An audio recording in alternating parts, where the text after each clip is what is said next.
All right. We are back with we're back with episode number 2 of the KRUSES, the show that absolutely nobody asked for. We're back not by popular demand, but we do have a very special guest with us today, the queen of sarcasm, the Thank you.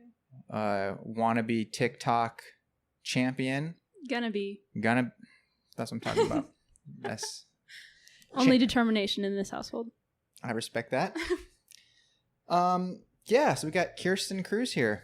This is also her show, I think. That was the intention. But it's kind of reluctant to get her out of her bedroom sometimes. I don't even know what reluctant means. Okay. Well, we don't have time for the sake of the viewers to just go into that right now. I didn't ask to be here. That's the thing. See, I created the show, The KRUSES, with KK in mind, and then found out that she wasn't that crazy about it. So that's why we had Kara on the first episode. But actually, I wasn't even invited to the first episode. They just said go upstairs.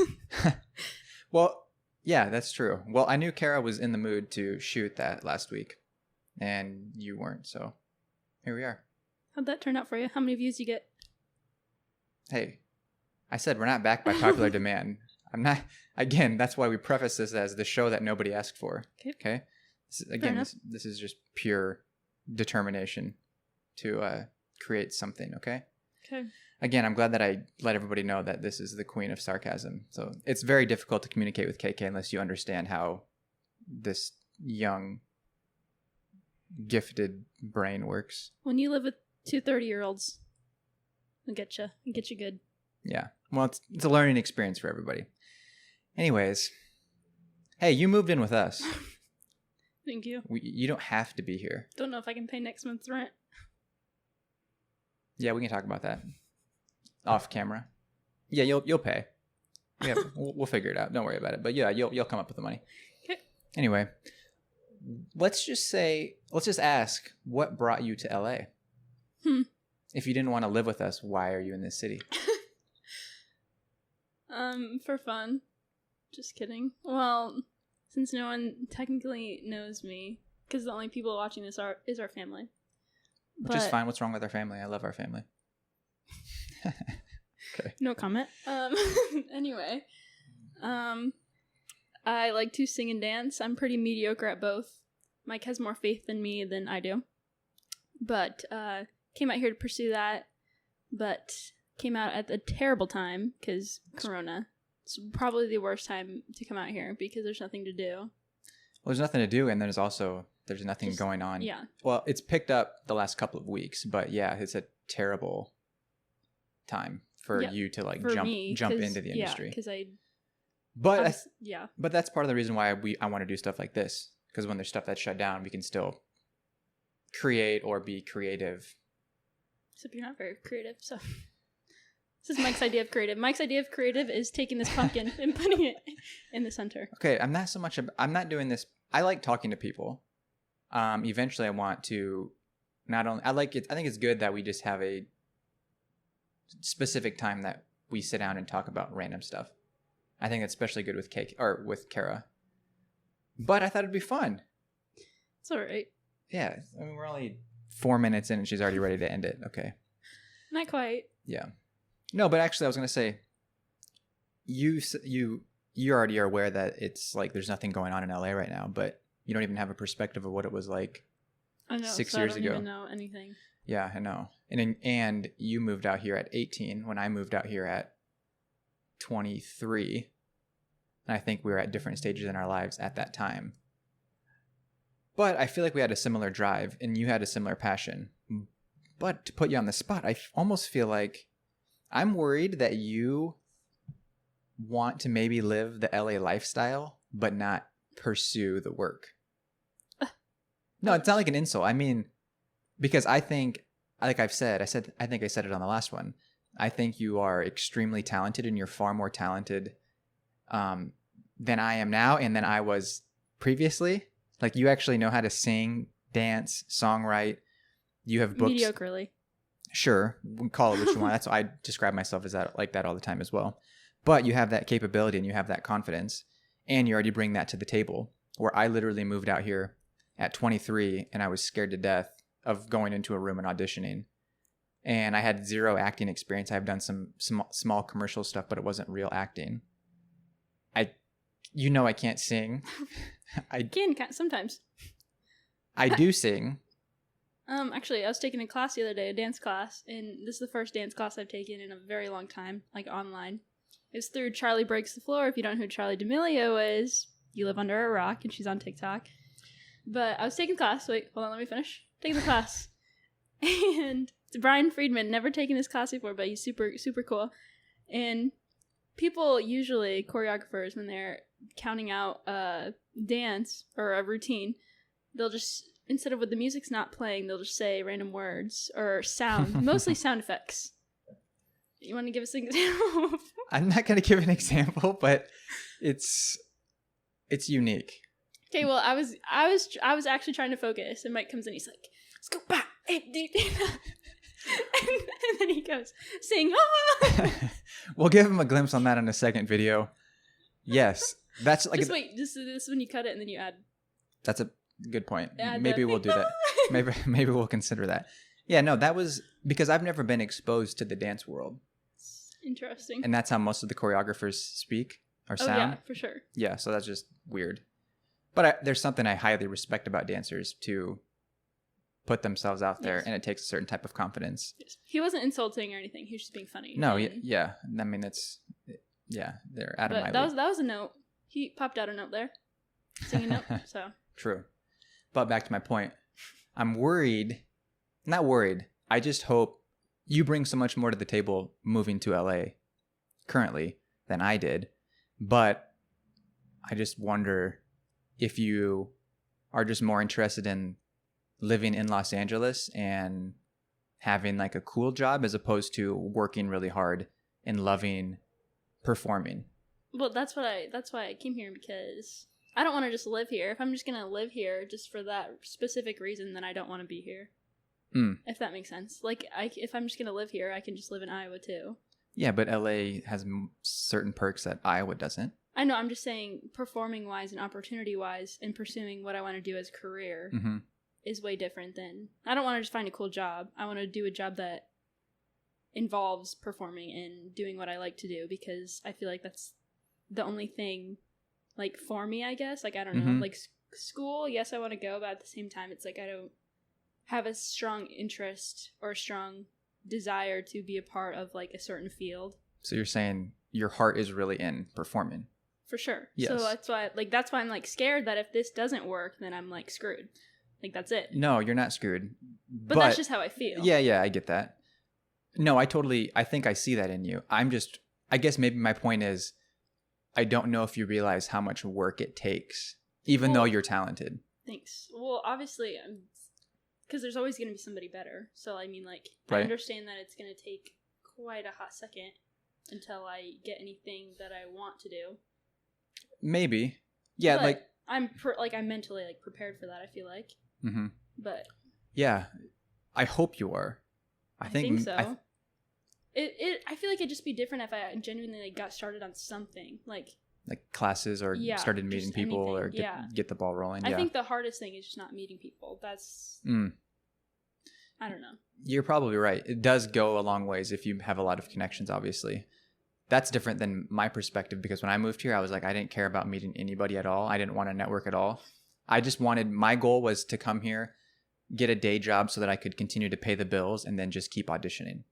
That was like my... That's like ideal for anybody, though, I feel like. No, but I think your perspective, what you just said, is good that you want to meet people at 18. Yeah. Because I was like, nah, I'm good. Like, I don't need... Like, when I say meet people, I more so mean, like, meet people, like, that are in the same interest, like, as me. Like, if I were to go to a dance class right now, I'd love to meet people who are also interested in, like, what I like to do. Because, like, I don't know, finding people who have the same passion as you is just, like, makes it a lot more fun and a lot more, like, rewarding, instead of, like, I don't know, instead of more so, like, going in just to take the class and going in to, like, have a purpose for the class. Yeah, and then surrounding yourself with people that have a similar energy and a similar... Yeah, that's very powerful, and that's real. I just am concerned. I keep saying concerned or worried, but I just I think you'll find I know you'll find success because I totally believe in you. There's just some seasons where it's just such a grind and it sucks, and you're auditioning like crazy and you're meeting tons of people and you're like feeling great about what you're doing. Like you're like, oh, I'm feeling strong with your dancing or singing or songwriting. You're doing your best work, and then you still like just get, for a lack of better words, rejected. Where you read for stuff and then they pass on you, and you're like. And I know this isn't quite the same thing, but dance especially has had that effect more so. I've had a ton of experiences where I go in expecting, not that I expect to get certain awards or a certain place, but sometimes I go out and I'm like, oh, that was it. I'm like, that was so good. Like, I'm gonna do this, and I just come out disappointed. But like, I don't know. That's happened since I've been competing competitively since 6th grade, And you're saying you've felt great about it, but then you didn't get the reward. So like I'm almost like used to, not that I'm saying I should be used to that, but like especially in dance, I feel like that's one thing that I've learned. I used to get super, super upset about it. I remember 8th grade nationals. I was so excited because I thought I nailed it. Didn't get a single thing. Really? And yes, and I went back and I freaking bawled to mom. And because we were out shopping after awards and stuff, we were shopping, and she brought me back to the car and she's like, what's wrong? And I was just like, it just wasn't enough. And I just started bawling. It was awful. See, I'm like tearing up thinking about it because I'm emotional, but it just like really sucked. But I feel like understanding that that's just how that's just like how life is. That's just how this, and more specifically like the dance industry and any industry within the entertainment is like that. I just feel like that's already like in my head, that you get to know and you just move on and keep going. Yeah, you definitely bring that to the table compared to me, where I had zero perspective at all with that. I took everything personal. I would go into the room and I would always, one of the things that I wanted to like give you like pieces of advice, but like that story alone is like a huge lesson that took me forever to learn. Oh, really? No. Oh, yeah. Because I was going to say, I used to go into rooms all the time, audition rooms, and my first thing, what I thought was confidence wasn't confidence, and I was constantly comparing myself to other people. Yep. I still do that, which is not a good trait to have, but I feel like everyone does that. Yeah, it's hard. Yeah, it's a natural thing, but it totally does not serve your work. And then, like you said, you just gave in 8th grade, you gave the best performance that you felt like you've given, and it still wasn't enough, because at the end of the day, everything is subjective, and it's up to other people giving you the nod of approval. Yeah. And it's like that with acting and modeling, and there's so many variables that are involved where they don't even include you. It's something that you didn't get the job because maybe they were looking for somebody that was tall, somebody that was short, someone that had dark hair, blonde hair.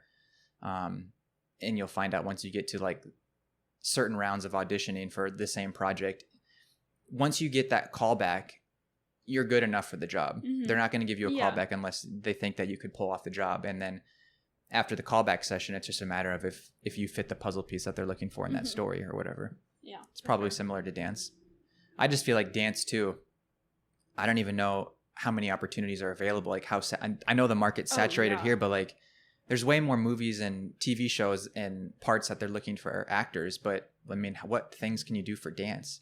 Like more besides music videos, or there's some dancing in TV or film, but like honestly, like I feel like, I don't know, on it personally, I feel like yes, I'm a decent dancer, but I feel like there's so many people out here for that specific reason that it's just like dance isn't my main like focus point, if that makes sense. Like the more that I see like you do more acting and stuff like that, that's what I'm more interested in. Obviously I feel like that's even a bigger field of people trying to pursue that, and so that might be even in a sense tougher, but I feel like being able to get into that and then having like singing and dancing as just like not a side thing, but just like not my main focus, because I'm not super like uber talented at either or, if that makes sense. Like I'm not, you don't know any of these people, but like the girl that you saw, like Charlize Glass or like Sophia Lucia, she was super huge. Like they're just naturally incredible. Yeah. And it's like, that's just not me. Yeah. No, I get it. That's like, you know what I mean? That's good that you have that perspective too, because right when I moved here, or right when I was starting in acting, I was constantly comparing myself to, I'm like, oh, freaking McConaughey killed that scene. I don't know how I could do that scene. But at the end of the day, you don't have to be able to do it. Yeah. There's so many various ways to be successful in LA. Yeah. And I feel like you just have to understand what your assets are and use those, and not like, because all those great people have negative assets to them, or just things they're not as strong at, just like me. So it's just like something that they might be not as great at, like you wouldn't really know because they use what they are good at to their advantage. Yes, 100%. Yeah. Then you just find like your niche in the market, and you just, 100%. It's like that I feel like that's even in like sports. There's always going to be somebody that's going to drop 30 home runs, and you're like, Ed, you should never have that. But like you find a way to still be successful at your skills. Like, you stole a lot of bases. You're quick. You know, that kind of stuff. I was never a great hitter, but I love to freaking run. Right. So I'd try to find a way. I struggled a little bit towards the end of high school. Yeah, no, I was with you there too. Yeah. But that's all right. No, I get that. But yeah. But I was going to say, we have been doing some self-tapes lately. KK, my good luck charm. I put that on the notes. Yeah, we have a note here on maybe some talking points. But so since the industry is really unconventional right now, most of the first round, actually all of the first round of auditions for projects are self-tapes where you just film yourself auditioning at home. There's no casting director with you. You just use your own reader and your own camera and set it up and read for the part. And KK has helped me with, I don't know, 4 or 5 roles. 5? Is that a question, or you're telling me? I know, I'm asking. That's because that one, I guess, was like you had to read like 3 different parts. Yeah, so probably like 5 roles, maybe 3 projects. I think 3 projects, 5 roles. No out of the 3 okay, yeah. But the first 2, I was able to get callbacks. And then the second one I was able to book, which it's a cool project. I can't say too much. It's a Snapchat series. Okay, you already said too much. That's all I'm going to say. I'm supposed to have tattoos. That's cool. But I don't have any tattoos. Not cool. I'm hoping that they put some on me for the role. But so KK has been super helpful in those. Usually Kara helps me with my tapes. But she got butt in 11. She does. And I was going to use the word reluctant again. Oh. Which means like she's just not that excited to help me with it. So she made a face. She didn't like that comment. She does a great job, but usually when I ask her, she just says, she kind of like doesn't get too excited about it. But it's not her fault. It's me, because I'll try and do like 30 takes and I'm never happy with it. That's and correct. It's just, I do it ad nauseum, so I could understand that. But she does a great job. But KK is good because she brings same creativity. I think it's good practice for you. I think it is too. I like reading them. I think they're interesting. And just seeing how you take on different takes within it than like something that I would think. And even vice versa, of just like thinking of ideas of how to make it better and stuff like that. I think that's cool. Yeah, I appreciate that. That's why I was like, I was hoping you weren't reluctant to help me, because I'm like, this is going to be so valuable to you. Because that's something that I learned in acting class. One of the biggest things was we'd all get the same scene, and then you'd watch like 10 to 12 people do the scene, but you'd see what they brought to it and how they did it uniquely. And that's this, like, so the role that I booked for Snapchat, I literally had 2 words in the scene. Oh, yeah. My line was, of course. That was it. I had to freaking read the whole page. I said, he goes, "Okay, you ready?" And I said, "I have to read all this." He goes, "Yes." And I said, "Okay." But that was a good lesson, because so my lines were, of course, and it's very easy to say, of course. There's nothing to memorize. Yeah. But I felt like I could do stuff uniquely, and I felt strong with this character when I was just standing there listening to all these other people talk. Yeah, like you have to you can't just be blank. Like you just have to, find different ways to like have nonverbal responses to what I'm speaking. And that's so weird. Yes, that's what has changed my ability to book way more work. Not that I've booked a lot of work, but my success rate of getting callbacks has changed when I have put in a strong motivation of everything else in between the lines, because that's where you have the opportunity to be completely free, because you don't have the words to memorize. You're just working on being whoever you feel like you are in that moment. But so it's always like a crapshoot when you have 2 lines or 1 word, or it's a really small part, because again, everyone can do it a million different ways. And so, but maybe it's a big part of it is just being lucky and things worked out. So that was cool. And then there was another one that you helped me with that I bombed. I got a call back, I did a director session, like a Zoom director session. Oh. It went really bad. I acted confident, but the performance that I gave was bad because they asked me to do some improvisation, and I was just rambling and I was all up in my head and it was terrible. So we ended the call and I literally laid there and I was just like, why did I say that? And this was embarrassing. Well, me and Mike, first we practiced setting up the lighting in my room because he can't use his room because it's full of baby stuff. So they have to use my room to shoot. And we spent like freaking 15 minutes trying to set up this lighting for the Zoom call on your laptop. Yes. We're like propping it up on like freaking pots, like flower pots and a chair. And we're like, oh my gosh, that was awful. It wasn't a good start. But then we practiced a bunch of times. And I was like, okay, Mike, like that sounds good. Just like do it like that and you're fine. Yes. Then I left downstairs, and then Mike comes down. He's like, "Hey, will you come up here and retake this? I just bombed my audition." And I said, "Well, tell me what happened. I'll tell you after. I just got to send this to the director. Like, I just need to take a new one because that was just awful." Yeah. I was like, "Okay." Well, see, the thing was, like you said, I felt really good with what I did, and it was good. But she gave me a redirect of like a totally different direction of how to do it. And I usually am pretty good at that, but I messed up. So I actually did something that I rarely do, was decided to tape the audition again on my own and just resend it. Just even though I already met with them live as a callback, but whatever. I'm apparently on hold for it, so I didn't completely bomb it. Yeah. But even though they may or may not look at it, like even if they don't book you for this, but even though you sent that, I feel like I would feel better about knowing that I sent something good. Yes. That or something that I felt confident about. Yes. Because even if they don't, like at least they're like, okay, they tried. They sent something much better than what they did. Yeah, like, I know. That was a relief. That made my night. Remember how I was like, thank you.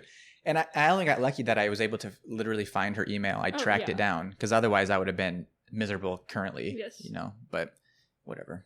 Correct. Anyways, it's good that the industry is actually shaping back up. And I've had, you've already helped me with these auditions. I've had, I don't know, that and then other modeling and commercial stuff pick back up, which is actually busier than it is pre-COVID. So really? It's actually, usually I usually don't have that many TV or film auditions. Oh, then maybe you It's now the time to maybe get you, obviously, I need to get pictures first, though. Yes, we have some stuff to get in line, but that's on the to-do list. I only use my senior pictures for my print work and stuff like that. It's just not they'll get the job done. I just look scary, so we're just not going to talk about it. You can just trust my intuition. Like that self-tape that you did for that commercial. You were like, oh, it's bad, and I hear birds chirping in the background. And I'm like, it's fine. I guarantee it. You send it off. They're going to like it. And she got booked But it was still not great, but it's okay. Well, that's just the name of the game. It's fine. I was going to talk about, I have to mention this. We're going to wrap this up soon, but shout out to Jeannie Toner. Big fan. Wife of legendary Dan Toner. Dan has some of the best t-shirts. He's a pilot. All around great dude. Used to let me play his guitars after school. Appreciate you. That's cool. I didn't know that. Yeah, I used to go to the Toner's house every day after school. Really? Because I didn't want to ride the bus for 45 minutes. Ah. And then Jeannie would come home and she's like, oh, you want some snacks? You can eat anything in the fridge. And Jeannie also introduced me to sugar on strawberries. Ah, nice. Appreciate you, Jeannie. Good snack. Did the Toners have good snacks at the house? Always. Really? Always better than our house. Yeah, that's not saying much. We only have healthy food now. Or we did. And then in high school, or when Mike was in high school and we have a 12 years age difference, which is nuts. But when I was younger, I feel like we always had snacks, but they'd be gone in like 2 days because we got big stomachs. Oh, yeah. We got big bodies. What's up, Shane? Yeah. Yeah. Couldn't have no cosmic brownies in there for more than 2 days. That's true. It's a shame. Oh, yeah. So I was going to say, shout out to Toners, but Jeannie had mentioned the last video that went viral, that episode 1. Yes. Hit 500 views. Mm-hmm. She said something about, or maybe it was something, no, on Facebook she mentioned, she saw a picture of hands, and she asked if they were my hands, because I was a hand model. You were hand modeling while also doing other stuff. Yes, but I was going to tell her, and I told her I would tell her on this little episode, was that I officially retired from hand modeling. Did you know that? Actually, I write on your notes. Oh, yeah. So, like, what do you mean retired? Like, you're just not going to do it anymore? You decided not to? Yeah, I just don't do them anymore. It's good money. It's relatively easy. But I honestly just got sick of taking care of my hands. It was just dumb. Because you would go to the nail salon. No, if you would if you're doing the dishes or you're doing some yard work and you scratch your hand and then you get booked on a job or you get a call back or something, then it's a nightmare. It's stupid. Ayo. So it was a great gig and I was grateful for all the work that I did. And I did awesome gigs and I worked with cool companies like Apple, Samsung. I did numerous jobs for them. Yeah. I did a lot, but it just got to the point where I was like, I also want to work out and do jujitsu. And if I did that, it would honestly wreck my hands. And then it was just, I'd always have to tell Carol, my agent, like, no, I can't do it. I'd show her pictures. It'd be like, nope, look at this.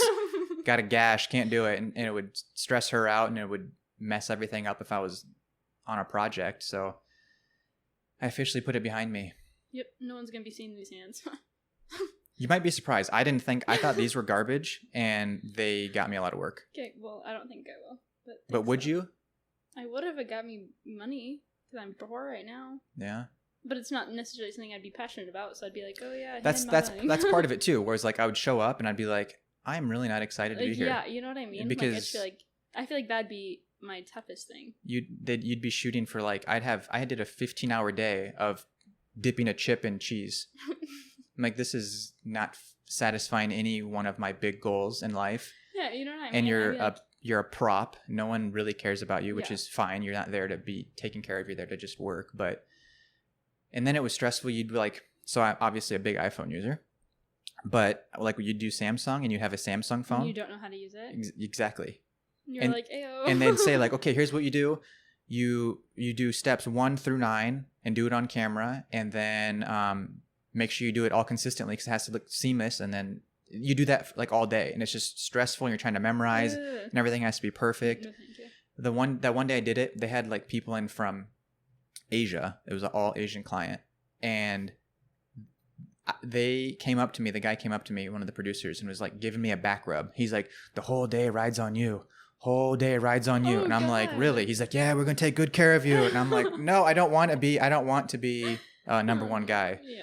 So yeah, officially done. It's good. It did help pay for health insurance, and I mean, because I told Carol about that. She's like, "Are you sure?" And I'm like, "Yeah, I'm sure." So could get back into it maybe if the timing worked out where they wanted to book me and my hands were fine, and but whatever. Last thing I was gonna say, spotted Vince Vaughn.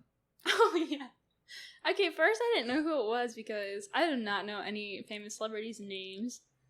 Yeah. So when he said that, I was like, oh, okay. I've seen quite a few famous people in LA, but Vince Vaughn is one of those people that I'm like, my heart starts racing a bit. He was like, he's like an A-lister. How do you not know who that is? It's a freaking A-lister. Yeah, he's a... But then when I looked him up, if you guys don't know who Vince Vaughn is, if you're 18...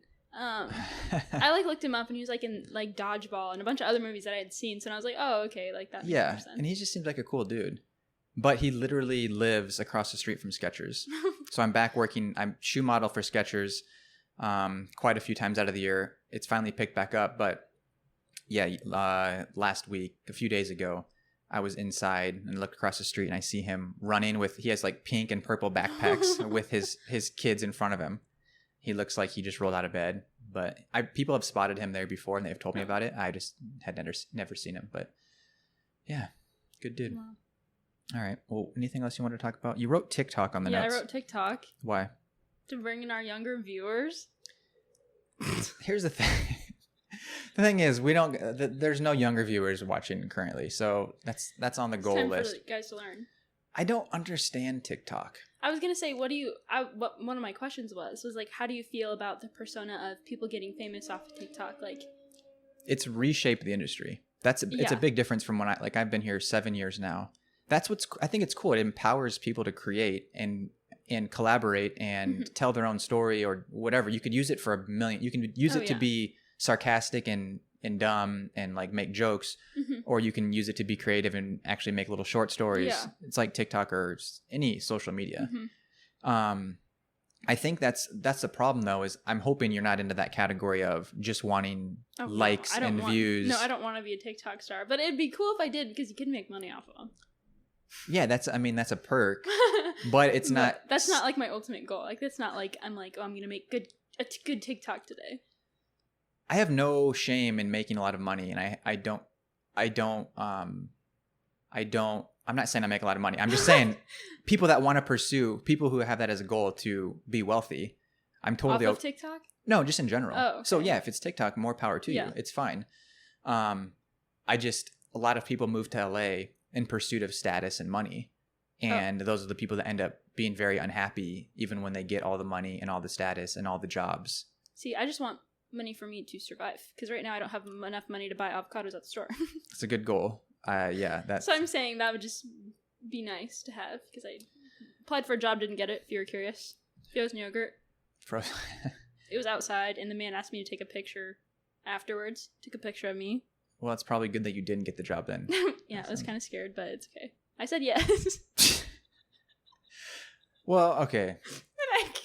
Wait, hold on. This is a little short story. Sorry. So I found out about the job interview an hour before we were supposed to be there. And it was just me and Kara home because Mike was at work. And I get an email and it's like, oh, you have a job interview today. And I'm like, they didn't even call me or anything. So I'm like, okay, that's number one, sketchy. So then I get there and then he was interviewing somebody else outside. So then I go to my turn. It was just, it was not good. It wasn't bad, but it wasn't great. Yeah. I was going to say, that's the difference too between you and me is literally when I moved here, Kara can vouch for this if she was on here.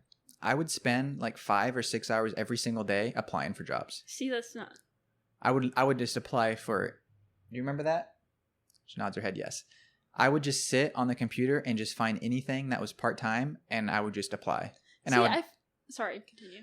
Well, I was just saying I had no choice. I had saved up $10,000 before I moved here. That's more money than I have. But I lived at home for a year and then worked. Yeah.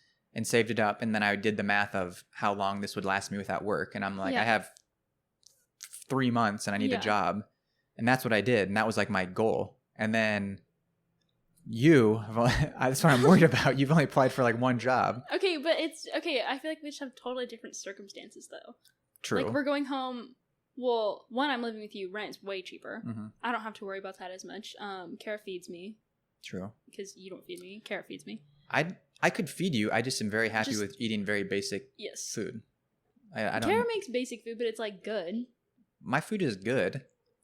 Whatever. Okay, go on. I made good eggs this morning. Okay, anyway. Thank you. But I just feel like our circumstances are so different because, like, I'm not by myself either. Like, I feel like I'm with you. Like, you have all of my saved money for rent and all that stuff. Like, you have all of that. So, like, I'm not worried about, like, touching it. So then I'm just, like, not as... I don't know. And then we're going to be home in a couple months. And when I go back, I'm going to work there. Oh, that's good. Yeah. I didn't know that. I said, please let me work. Because that's good. Yeah. So I'm going to do that when we get back. But like. At the clubhouse? Cool.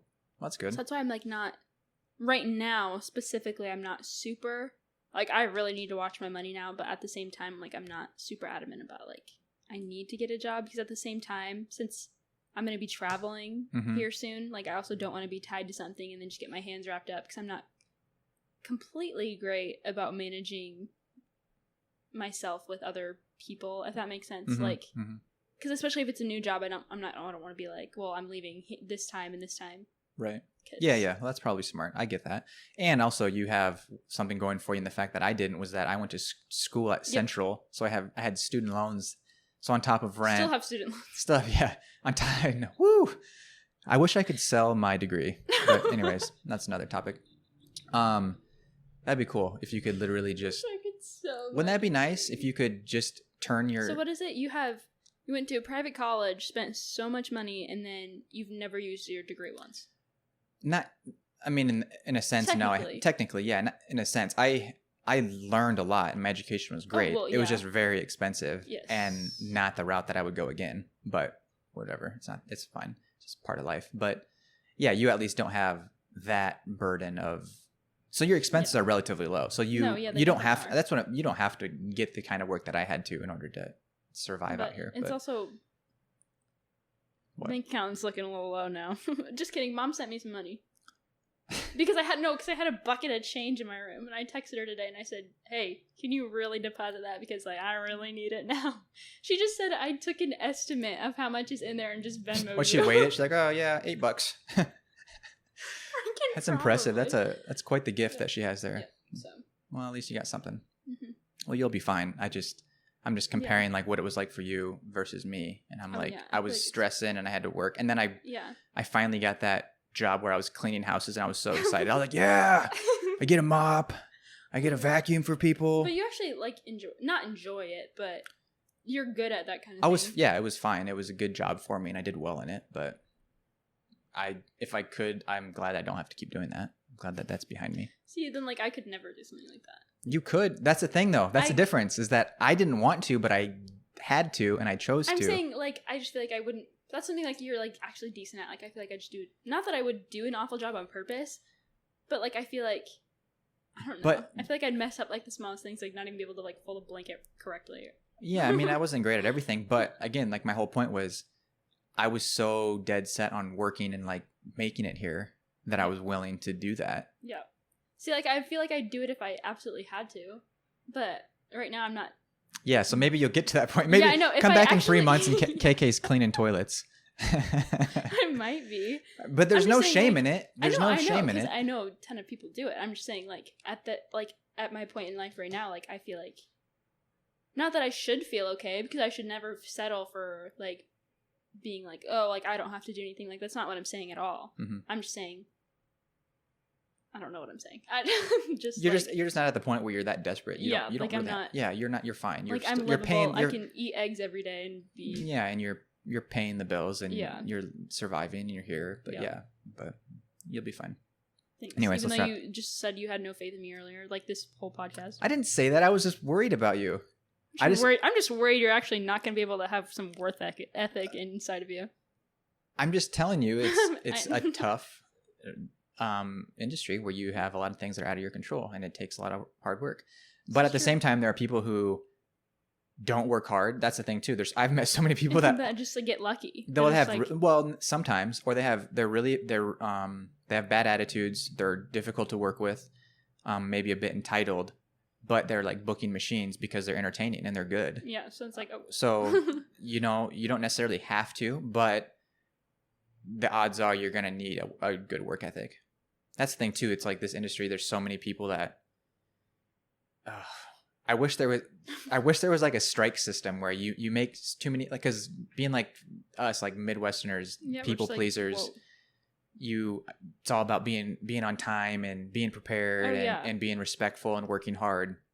But I've met so many people that you're like, oh, it's very hard to have a relationship with you, but they are very successful, but they bring something to the table that people are able to put up with because they're really talented, or they have a charisma, or they have a huge following.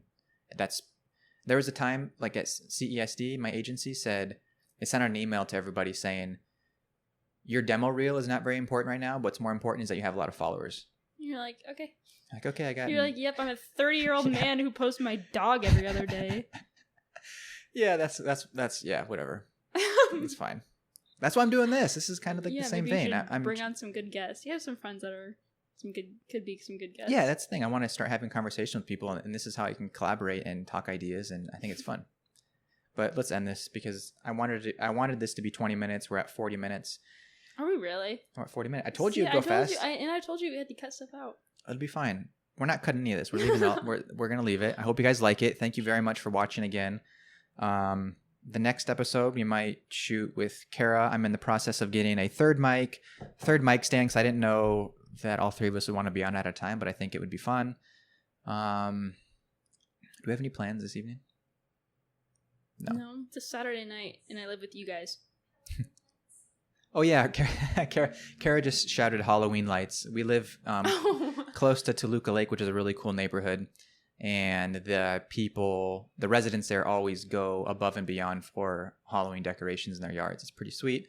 It's not going to be the same this year, obviously, because of COVID, but they're still doing it, so we're hoping for the best. So that's the plan. Also, drop down in the comments some topics for us to discuss that you'd like to see. Yes. It's a great idea. Yeah. Anything that you're interested in. If you want to quiz or drill KK on anything, Do you want to Venmo me? I can drop my Venmo right here. Yes. Same. Mine's KK-Cruise. Okay. What else should we ask them of them? No, thanks for watching. Yep. We appreciate the comments on the first one. This was fun. I'm always grateful when anybody takes a relative interest in our lives or our career. I don't know why you would, but Why? Oh, why? Yeah, no kidding. That's why I said. That's why I preface this to show that nobody asked for. I know we're not worthy of any views, but I think it's cool. I feel like I don't know. I kind of want to do some like challenges or something on this. Like what? Like more so like cut to like a YouTube section. It's like of us doing like Oh, maybe like a little competition. we could do that. I think the channel should expand. However, I would like having just regular conversations. Yes, but you want to do like crazy TikTok? Let's do a dance. No, let's not. Let's just speak like humans and not be sarcastic. But no. Do you have any shout outs? We did shout outs last week. I don't have any shout outs. I did not tell my friends about any of this. I mean, you don't have to shout out anybody. You can shout out anything. Shout out to Mom for Venmoing me today. Yeah, with your magic powers of weighing something and knowing how much it is worth. That's pretty cool. She said she'd Venmo me again if it was wrong. Like if she sent the wrong amount. Oh. Because she said she's counting it by hand. If she weighted incorrectly. incorrectly. She's counting it by hand. Oh man, you could also I said good luck. You could also take it to a machine where they have technology that does that for you. But whatever. So no shout outs. Let me think of one shout out. Charlie and Harper, brothers dogs. Yeah, I heard them last night when we were playing video games. They were whining the entire time because Shane doesn't tend to them. I'm just kidding. He's a good dog owner. Let's end this. Yeah, that's a good idea. We're talking about dogs again. This is when people end it. We start talking about the pups. People are like, okay, go ahead and click the next video and the dislike button. Okay. But all right. Thank you guys very much. See you on the next one.